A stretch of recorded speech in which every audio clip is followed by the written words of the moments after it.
Hi there. Welcome to the Health Analytic Insights Podcast. This podcast is all about creating a community of like-minded individuals who are passionate about the field of health informatics. I hope to share information and advice in topics such as health analytics, digital health, biomedical engineering, and data visualization in healthcare. And in exchange, I would love to hear from you, dear listener, about your experience and interest in this field. You can drop me a line at HealthAnalyticInsights@gmail.com, and this email, along with any references discussed during this podcast, will be listed in the show notes below. If this resonates with you, don't forget to follow and subscribe to this podcast, as I'll be releasing new episodes bi-weekly. Without further ado, let's get into it. So this episode of the podcast was inspired by a recent article that I read, which resulted in 2 medical data breaches by 2 companies owned by Telus Health. Researching for this episode, I was shocked by the number of healthcare data breaches that are steadily increasing within the healthcare space. And this is only heightened due to the pandemic. The World Health Organization defines information governance as privacy, confidentiality, security, and informed consent. According to the World Health Organization, information governance is becoming a defining issue of our times.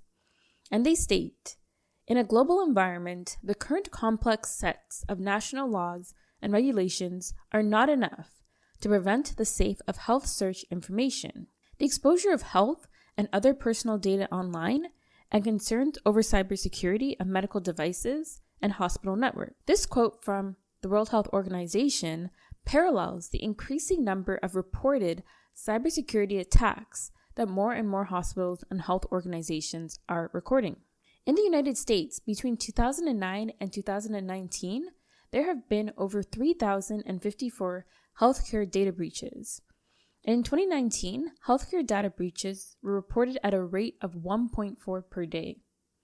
One of the more well-known medical data breaches was with Anthem, a health insurance provider company, which disclosed that criminal hackers had broken into its servers and potentially stole over 37.5 million records that contained personally identifiable information.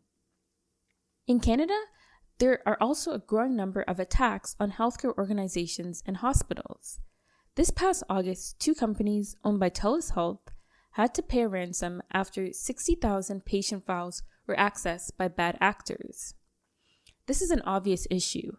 Access to data in hospitals and healthcare organizations can be highly valued because hospitals don't just carry health data only.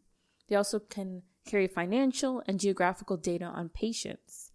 And this can sweeten the pot even more and allow bad actors to identify patients rapidly.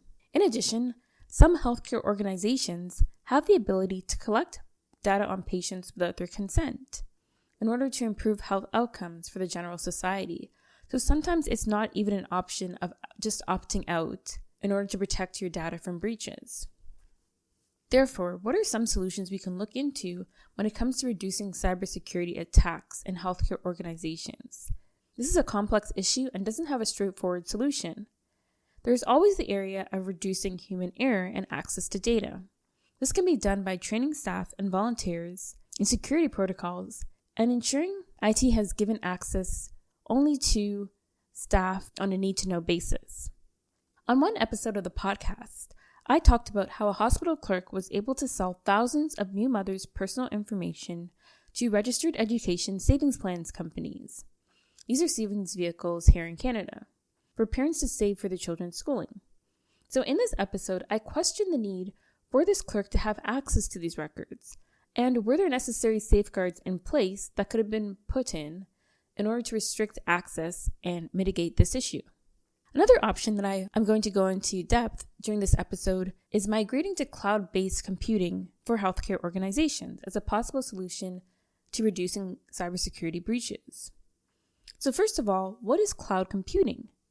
Cloud computing is a practice of hosting your IT infrastructure on remote servers, can usually be hosted by providers such as Amazon, so AWS, Google Cloud, and Microsoft Azure. For example, users can log into accessing the software application, database, and files through a secure browser link, and users can modify and access data all through remote servers. And they don't have to be installed on-premise within the organization. So we're already seeing examples of some healthcare organizations already moving towards cloud-based options.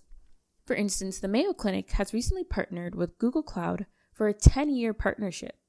This relationship is said to be one of symbiosis, as the Mayo Clinic will be able to apply AI and machine learning techniques developed by Google employees to their rich patient data, whereas Google Cloud will be responsible for securing and storing Mayo Clinic's patient data. Through the partnership, Mayo Clinic also aims to develop and deploy new AI algorithms designed to advance precision treatments and boost clinical outcomes.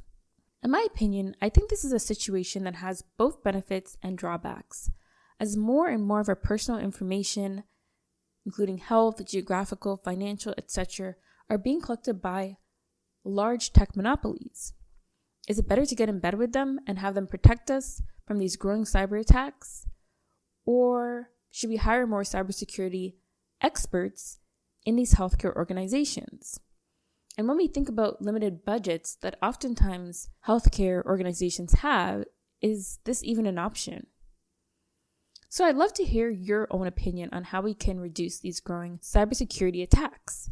You can email me at HealthAnalyticInsights@gmail.com. And so what are some potential benefits of cloud computing? As I alluded to, having access to AI and machine learning tools from Amazon, Google, and Microsoft would be a great way to improve health outcomes for your organization. And with the right technical and clinical minds on staff you can contact from Google and within your organization, this would be a great way to move the needle forward. In addition, moving some or all of the data to remote servers might help to mitigate issues when local computer systems experience downtime. This can have profound impacts in many industries, but can present threats to patient safety when this occurs in hospitals. For instance, one hospital in New York experienced a cybersecurity attack, and hospital systems were down for 1 week. This resulted in staff having to manually enter patient data into charts. These situations are ripe for human error, especially during these high-intensity situations. Whereas with a cloud-based version of the system, a backup version might be available when systems go down. In addition, because multiple vendors and organizations might be hosting their data remotely on the server, this may or may not reduce the number of security breaches organizations experience because they will have access to cybersecurity teams at Google, Amazon, Microsoft, and others. These technical roles might be lacking in small health organizations. However, one of the issues with using a cloud-based system is the lack of visibility and monitoring that the IT team within the hospital will have access to when it comes to detecting potentially dangerous cybersecurity threats, because that power will potentially be with these big tech monopolies who are managing the data. So with the rapid increasing amount of healthcare data, which is being generated from patient-generated applications such as 23andMe, through genetic tests, or Fitbits, it is my hope that there will be greater interoperability, so we'll be able to actually use these patient-generated data sources in our electronic health and electronic medical records. And we can integrate this information and really get the whole story of the patient and not just a snapshot. And perhaps cloud computing will help to improve interoperability between these different data sources in a way that protects patient data, because that is really one of the biggest issues. In my opinion, I think that a hybrid cloud-based solution will probably be more widely adopted by healthcare organizations in the future, where certain specific sensitive critical data will be housed on-prem and other applications and data might be housed remotely. Nevertheless, I hope to continue to follow this topic to see how things progress over time. And hopefully, we will see the number of healthcare breaches steadily decline. So thanks so much for listening to the Health Analytic Insights Podcast. Remember, you can reach me at HealthAnalyticInsights@gmail.com.